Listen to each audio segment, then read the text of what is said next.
Les califes omeyyades aimaient se retirer dans les châteaux qu'ils firent ériger dans la première partie du 8e siècle dans les zones désertiques. Bien que conçus comme des forteresses, ces édifices tiennent davantage de pavillons de chasse ou de lieux de détente.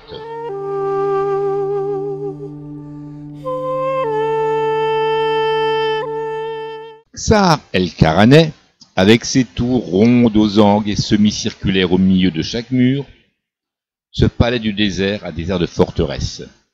Une inscription en caractère arabe koufique datant de 711 atteste de l'existence de l'édifice à cette époque.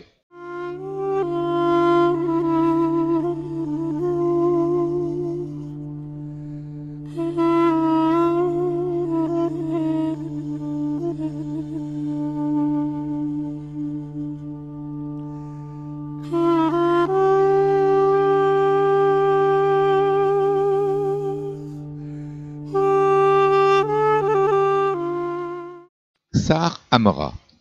C'est au calife Walid II que l'on attribue la construction de ce château.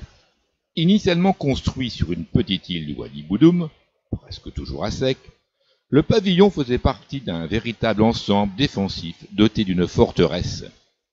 La partie préservée est peinte. Elle est constituée d'une salle d'audience et d'un hammam avec sa chaufferie. Les peintures sont d'autant plus précieuses que la représentation humaine est très rare dans l'art islamique, et que les peintures chrétiennes de cette époque ont été détruites par les iconoclastes.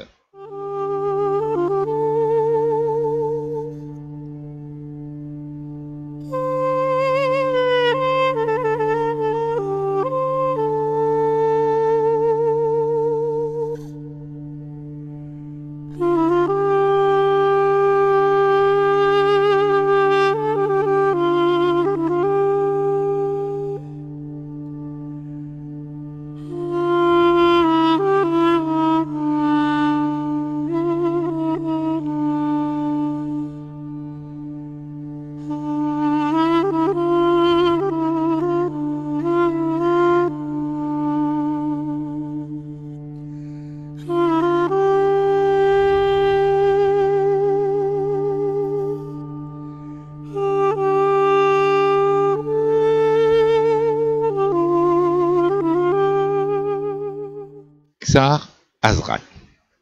La petite ville d'Azraq, établie dans la seule oasis de la région, s'est développée en raison de sa situation stratégique, à l'intersection des routes pour l'Irak, l'Arabie saoudite et la Syrie.